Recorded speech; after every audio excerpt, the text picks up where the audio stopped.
Well, this is, of course, going to be a very self-conscious attempt at talking in the right way as a starting point for what I have in mind, which is a family history of the appropriate period, but with genuine history appropriately attached. In other words, it's going to be the Duncan family in the 1920s, 30s and 40s, particularly the 30s and 40s, with the history of its time, to the best of my limited ability, tacked on. So, here goes. I suppose I must give an introductory point to the whole account. And since it is a family history that I'm aiming at, I will start logically the marriage of my parents, William and Dorothy, in August 1921. I don't propose to go any further back. They'd have just got over, as far as is possible, their upbringing and the awfulness of the First World War. Finally, of course, the influenza epidemic of 1918-19, which my father, at least, only barely survived.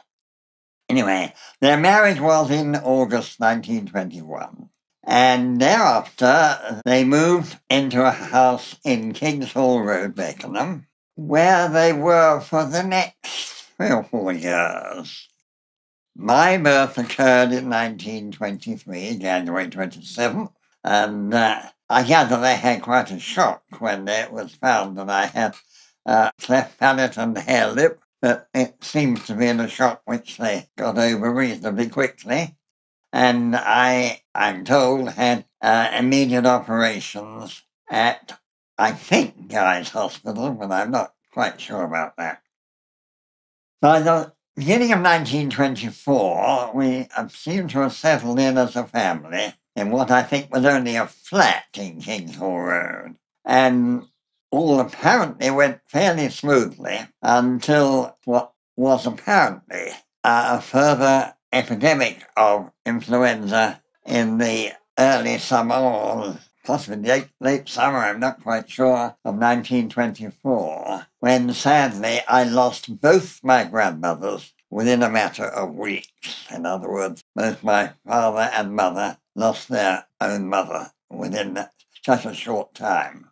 This, apart from the shock to the family as such, left my grandfather, my mother's father, grandfather Henry Kent, alone in his house in Venner Road on the borders of Beckenham and Penge, although I think his daughter Irene, was living there at least intermittently. But it obviously became necessary, or at any rate desirable, for my parents to move with me into Venner Road, which I think happened in the latter part of 1924, so that the household became my grandfather, his daughter and son-in-law, that's my parents, his younger daughter, Irene, and I as the sole grandchild. 1925 apparently was fairly uneventful, and certainly not. I have no recollections of it, except for the rather comic family joke, which arose in 1925 out of my parents taking a summer holiday in Cromer in Norfolk, upon which every single day it rained, not only slightly but heavily. And my father never quite got over that one, and the mention of Cromer for the rest of his life became something of a family joke. The following years, beyond my recollection, 1926 meant the birth of my brother Robert Andrew, in the September, which was almost coincidental with the general strike, but of that more later. And 27 was, family-wise, uneventful, except I believe that was the year in which my father had rather a bad illness, probably some form of food poisoning. And it certainly, although he got over it perfectly well, it seems to have been the commencement of a degree of nervousness in the health direction that was with my father for the rest of his life. 1928 saw the birth of my brother Peter Richard in April the 1st, and finally in 1929, Alan on the 18th of September. Now, 1928 was the year in which my parents decided that the time had come, with an increasing family, for transfer to a larger and more convenient house. And my father managed to purchase a plot of land in Blakeney Road, Beckenham, only 100 yards or so from Simon Duncan, our family building firm. So the position was extremely convenient, as it proved for many, many years subsequently. My father only had a 1-minute walk from home to his business. The land must have been purchased in the winter of 27-28, I suppose, and the building went on much through the year of 1928. Was no doubt underway when Peter was born in April. I believe the actual time of the move was September, but I may be out a month or so there. And I think once we'd settled in, I was started at school in a little infant school in Kingshaw Road at the age of 5.5 or slightly more, which takes us as a family fairly well settled into a very pleasant new house with a very good garden, substantial garden, which was a godsend in the years to come. Only a minute's walk from my father's business in Blakeney Road, and very well positioned from the point of view of all the houses his family worked on, and from my infant school, although a fair walk to the nearest shops. We also had the railway on the other side of the road, immediately on the other side of the road from our frontage, so that trains, and by that time I think they were all electric. They might not have been initially, but the trains were going past, all the commuter trains from the Hayes to Charing Cross line, and great frequency, but on the whole not too noisily. And of course I grew up to this and thought nothing of it. So that really positions our family, as far as I can recall, as satisfactorily as possible, with the exception perhaps of a mention of my aunt, that's my mother's sister, Irene, who was married in 1928 from Venner Road to Douglas Tovey, Tovey, so obviously to me, Uncle Douglas for the rest of our lives. And they moved into Monivere Road, which was a little cul-de-sac running parallel to Blakeney Road, and therefore, and at the back and alongside our fairly large garden, and terminating into what was called Blakeney Avenue, the little lane upon which Simon Duncan's establishment existed. It's fair to add that these three little roads, Blakeney Road, Monterey Road, and Blakeney Avenue, were confined within a triangle formed by the interjection of two railways really, with a link one between them. The Hayes to Charing Cross line, which went in front of and very close to our house, at a slightly greater distance beyond Simon Duncan, ran the main Victoria to Dover, Folkestone and Dover, the main line to the continent on a substantial viaduct, so it was extremely visible and nearly audible from our house. And there was, in fact, a small, very little used link railway between New Beckenham Station off the Hayes Charing Cross line and Beckenham Junction, which was the important junction on the main line, which ran on the other side of Monivere Road, and thereby enclosed us in a triangle, or within a triangle of railways. It never caused us any inconvenience. It gave us a certain local individuality, perhaps.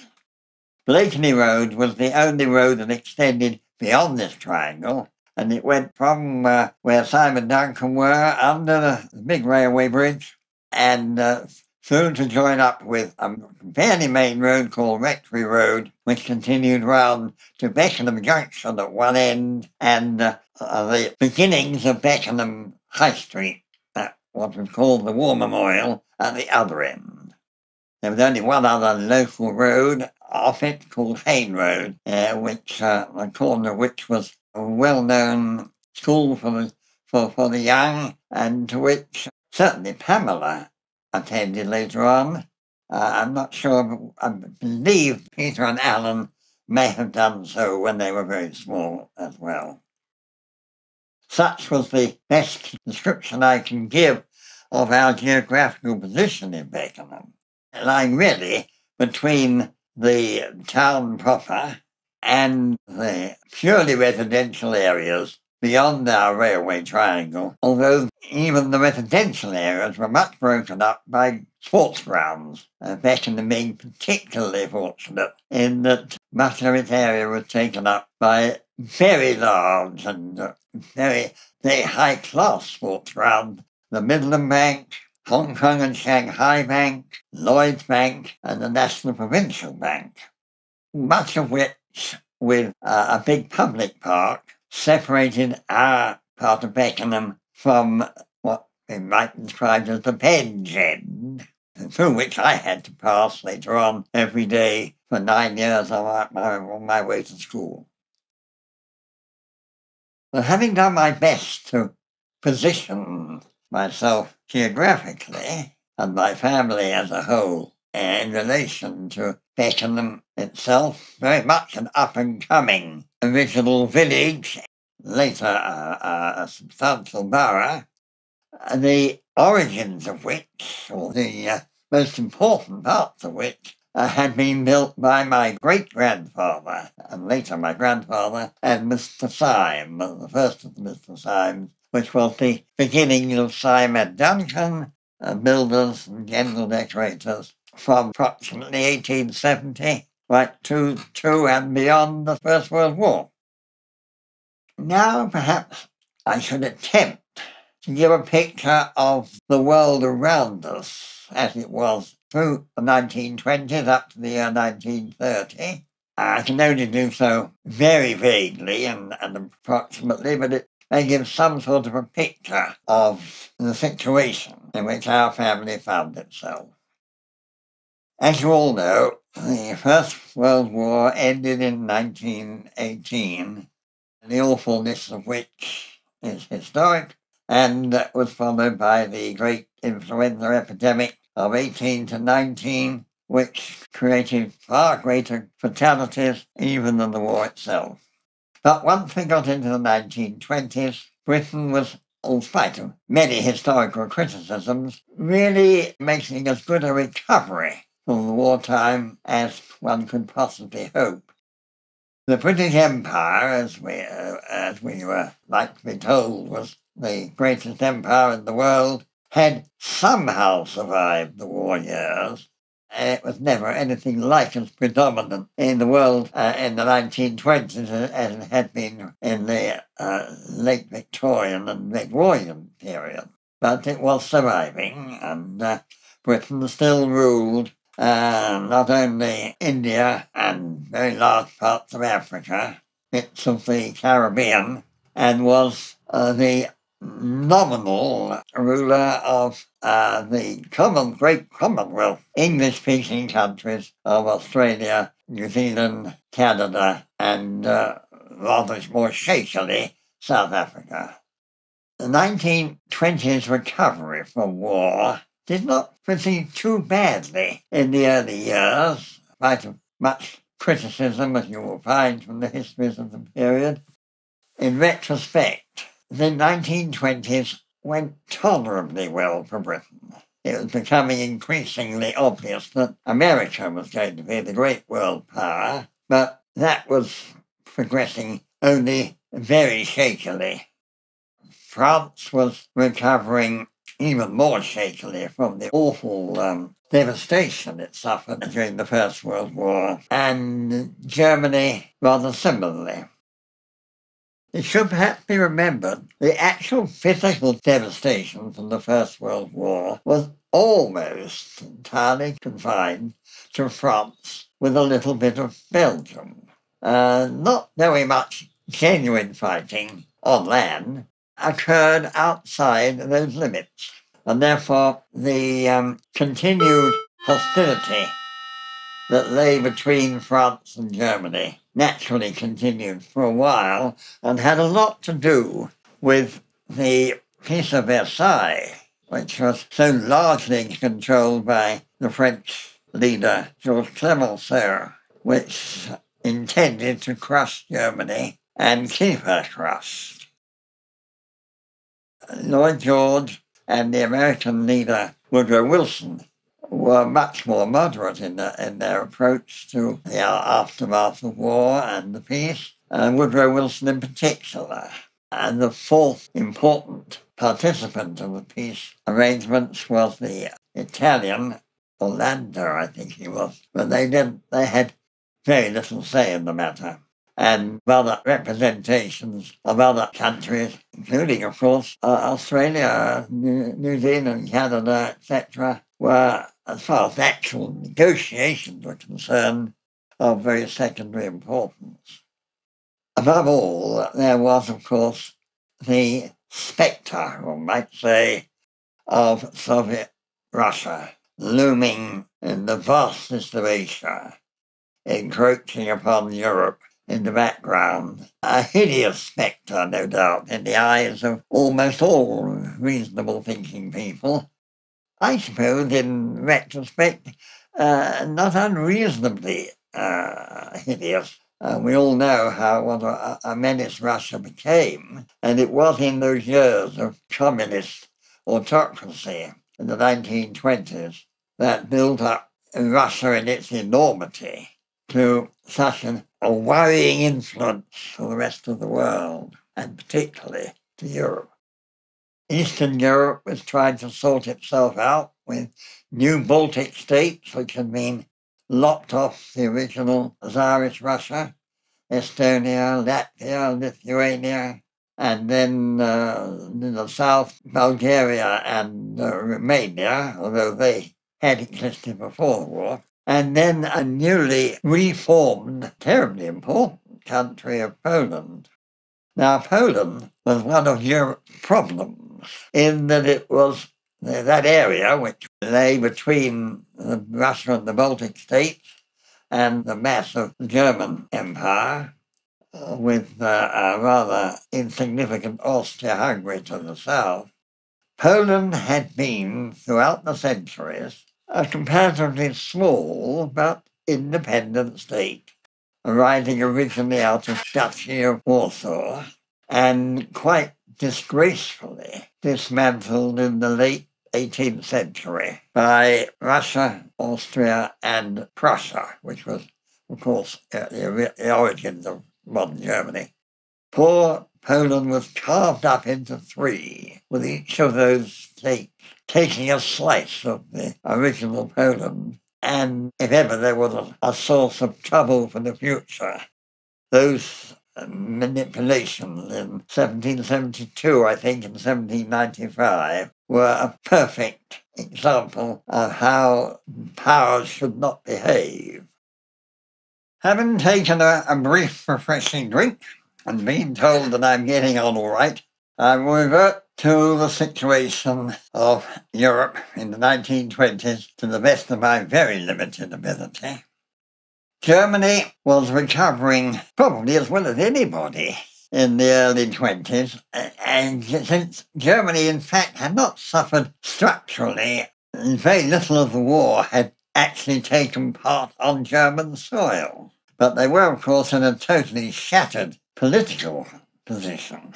And that must have coloured much of life in Germany in the years immediately after the war. And from that, they achieved very little in the way of recovery, as was proved economically by the total collapse of their currency in the year 1923, when in the greatest inflationary period in history, or at least until that date, took place, they got to the stage when 1,000,000 marks would not even buy a loaf of bread. Quite how they eventually got themselves out of that, I'm afraid it's beyond my being able to tell you.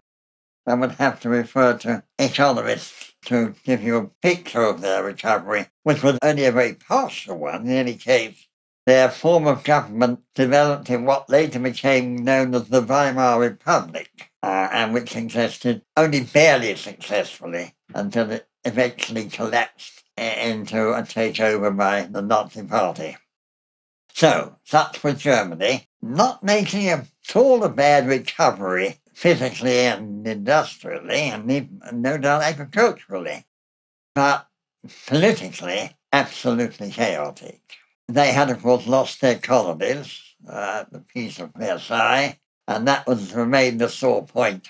And even more of a sore point was the continuing determination by the French that the Germans should not be allowed to recover in any political way, even 10 years after the war, and certainly placed at the maximum economic disadvantage. One must, in fact, or one should, express one's displeasure of the continued hostility of the French all during that post-war period, and had much to do with the continued inability to Germany to recover politically. But, of course, the sufferings of the French in the First World War were, in fact, so great that one cannot be too critical of their attitude afterwards. In fact, France itself was in an extremely fragile political situation all through the interwar years.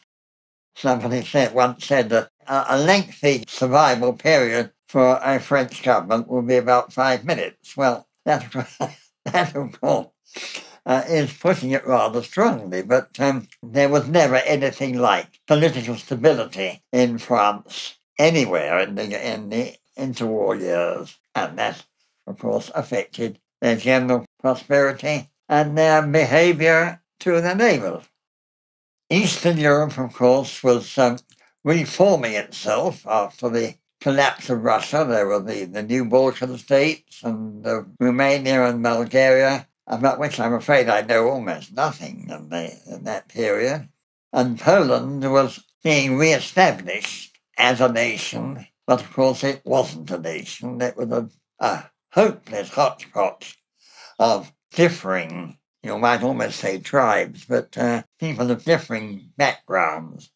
And it wasn't itself a recipe for future trouble. But it did, in fact, by the 1930s, show signs of becoming, at any rate in part, in the north, a revival of what had been the Polish nation of the period of mid-centuries.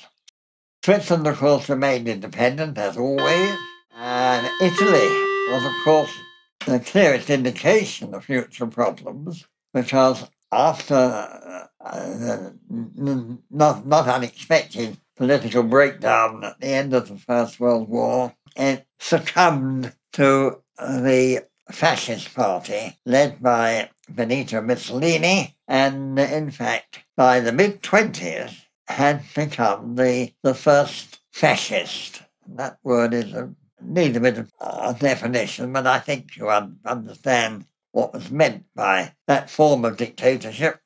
And it certainly had its origins in Spain by the mid-20s, and which actually survived under him until his death in 1945.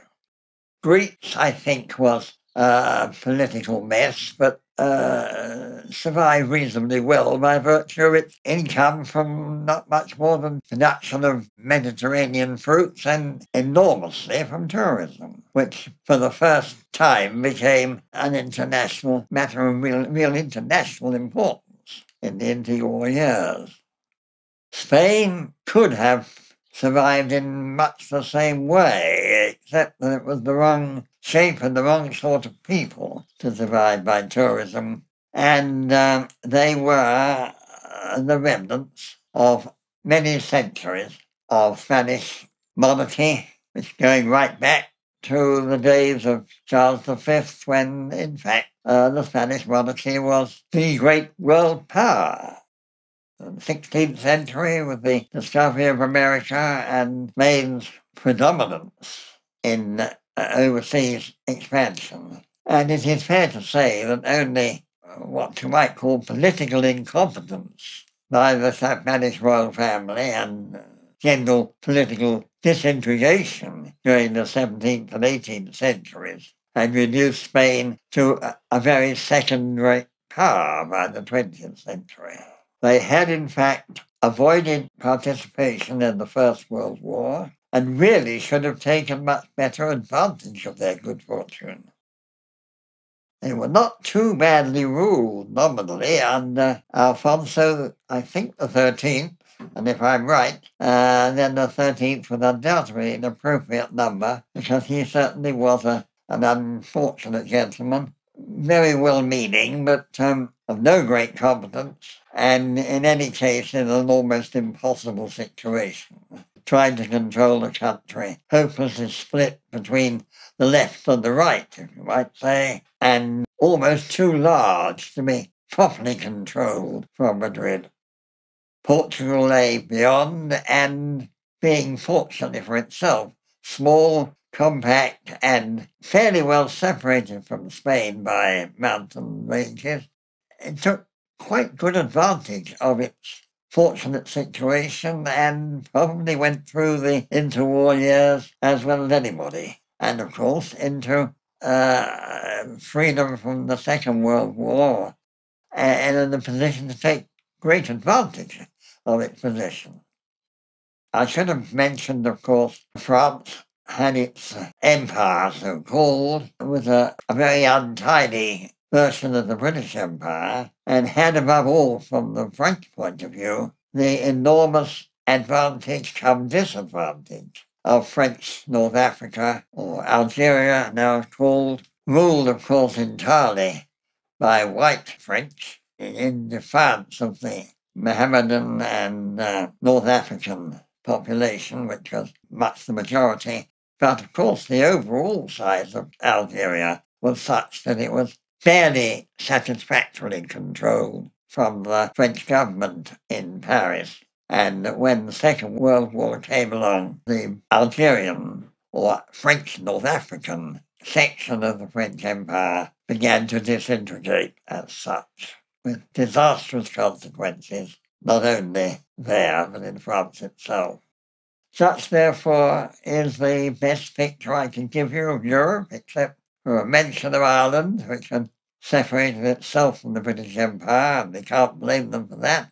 But the outstanding Northern Ireland bit was always, of course, a problem, and not one that we need dwell on here.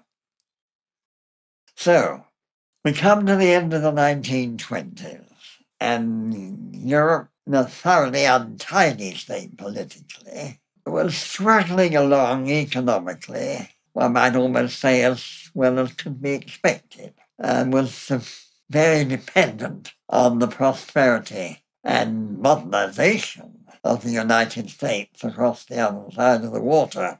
And its dependence upon things going well in America was very, very clearly demonstrated by the awful collapse, what's known as the Wall Street crash, an economic disintegration of the stock market world in October 1929.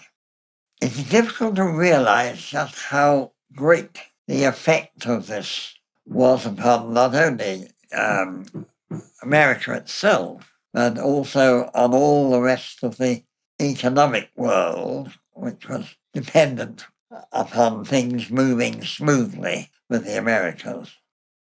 None of the European governments were any more prepared for the awful outcome of the Wall Street crash than was the American government itself. And there was certainly a great deal of political incompetence exhibited by our masters in the last years of 1929 and throughout the year 1930. And there were political crashes and periods of almost economic collapse in many of the countries who should have been far more capable of looking after themselves than they were. In Britain, we suffered pretty badly, I believe, in the year 1930. But badly though we may have handled the matter, we didn't handle it nearly as badly as almost everybody else did, which meant by 1931 we were in the situation of having had a fairly recently elected Labour government, the first long-term Labour government that ever existed, because the Liberals had disintegrated and never recovered. So we had a Labour government with a very small majority and a large Conservative opposition in the Parliament. Nobody knowing quite how to cope with the economic mess which was facing everybody, and above all, the inexperienced Labour government having no long experience of ruling itself, was in a hopeless mess, disagreeing within itself to an impossible degree, so that Ramsay MacDonald, the Prime Minister, must have wondered how long he and his government could survive, and who in any case was capable of taking over. And I think we may well say that the very sensible action by King George V saved the day. George V was no brilliant economist, and certainly no political genius, but he had plenty of common sense and a realization, no doubt, that only he could save the day, which he managed to do by persuading Ramsay MacDonald to come to an arrangement with the Conservatives and form what was effectively a coalition government. And this, in fact, took place, much to the indignation of more than half the Labour Party, so that the coalition government, or the National Coalition, or whatever they like to call themselves, under a Labour Prime Minister, was far more Conservative than it was Labour. It is fair to say that the leader of the opposition to a nominally Labour Prime Minister, was George Lansbury, who was himself a very left-wing Labour politician, totally opposed to the so-called Labour Prime Minister. George Lansbury, as a matter of interest, was the grandfather of Angela Lansbury, the well-known actress of the days of 1960s, when I think it was Murder, She Wrote, if I remember rightly. Lansbury, I think, was a well-meaning, but very left-wing in his views, and he was a prime minister from whom we were fortunate to escape. Anyway, by 1931, we had a national coalition government, and we were working our way, we hoped, through what was colloquially known as the slump, enormous economic depression, very large numbers of unemployed, and vast numbers dependent on a very limited unemployment pay, which of course had only been in existence for about 20 years. And it is, I think, in retrospect, remarkable how well we came through the next 2 or 3 years. Of course, I was too young to remember it, but I know what a desperate job Grandpa had to keep a building firm in existence, which really insisted on keeping people's houses from falling apart during the years of 32, 33, 34. By which, incidentally, it is fair to say, 1934, if not the beginning of 35, was by the end of the reign of George V, it was evident that Britain was coming through the Depression badly, but far better than almost anybody else in Europe. All the so-called democratic countries of Europe were in the state of almost total depression. As you know, in America, where the Depression started, Roosevelt had by that time taken over, and this was the beginning of the New Deal, which of course meant eventual recovery in America, but that recovery was quite considerably at the expense of other parts of the world. So the situation in the mid-1930s was, as far as Europe was concerned, pretty disastrous, which meant, of course, that Europe was ripe for a takeover by what later came to be called Nazi Germany. Now, Nazi Germany, as you know, arose out of the political party started by Adolf Hitler in the 1920s, initially very unsuccessfully, At the time he got out of prison, and he was out of prison by the time of the Great Depression in 1931, and a lot of illegal manipulation got the Nazi Party into the Reichstag, that's the German parliament, in a small way by the year 1931. But being there in a small way and capable of any form of misbehaviour, they turned that small way into a very important way within a year or so. So by late 1932 or 33, Germany found itself in the hands of the new, I think I forget what they initially called themselves, but it was undoubtedly the new Nazi Party under the Chancellor Hindenburg, who was a leftover from the 1920s, but all with the power in the hands of the leader of the Nazis, Adolf Hitler, supported by one or two other very notorious characters like Goering and Goebbels. Now, the degree of ruthless manipulation of the Nazi Party is illustrated by the fact that by the power they had achieved in 1933 was such that they were able to disintegrate and reassemble in effect in 1934 by killing off what might be described as their more moderate element. And I think the man's name was Röhm. And the Night of the Long Knives, I think it was called. And the least extreme members of the party were, in effect, bumped off in, I think I'm right in saying, in the spring of 1934, leaving an absolutely all-powerful party, by this time given to victorious marches and a nearly uncontrollable up-and-coming would-be German master race, all owing their ascendancy to Hitler.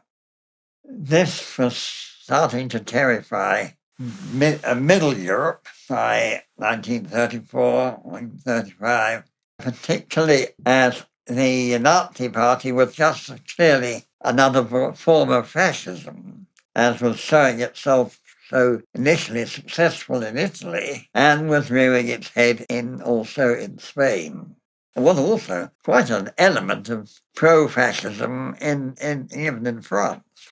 Anyway, come 1935, the worst of the economic slump was beginning to be overcome, if only by the ruthlessness in Germany shown towards anyone who attempted to defy any form of government edict, and a tendency in France to give way on any point of difference, and some degree of success in Italy.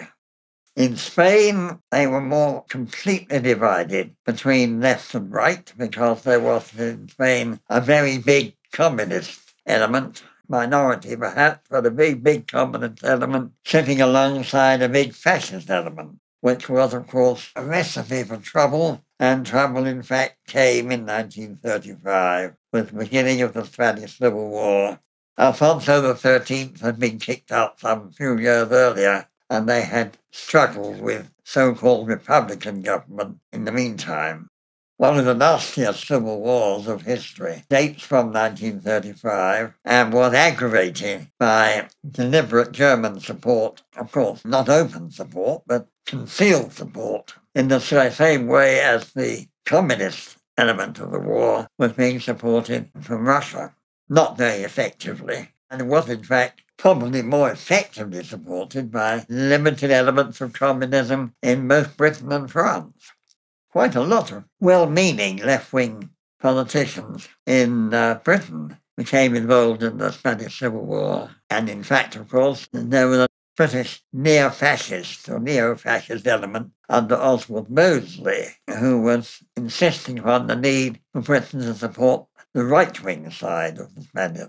So the situation by 1936 was already politically alarming, but made worse by the Italians, who had already infiltrated much of North Africa with the idea of creating an Italian empire comparable with the French or British Empire for that matter, but without any spectacular success. But by 1936, or maybe late 35, had advanced upon the unfortunate Abyssinians.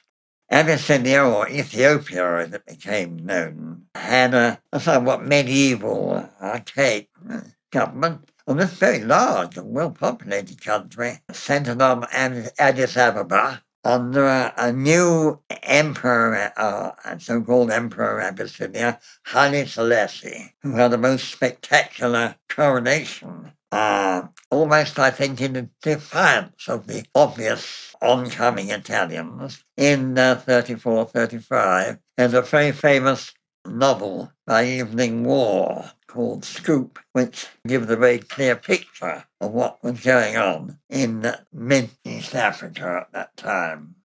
But this, of course, was not only a threat to Egypt and Sudan, but also, of course, for the future, Kenya, Uganda, and Africa as a whole. And in any case, a spectacular success by fascist adventurers was certainly the last thing that Europe was wanting. So we then had the Abyssinian War, it used to be called, on our hands, at a distance, admittedly, for the next 2 or 3 years.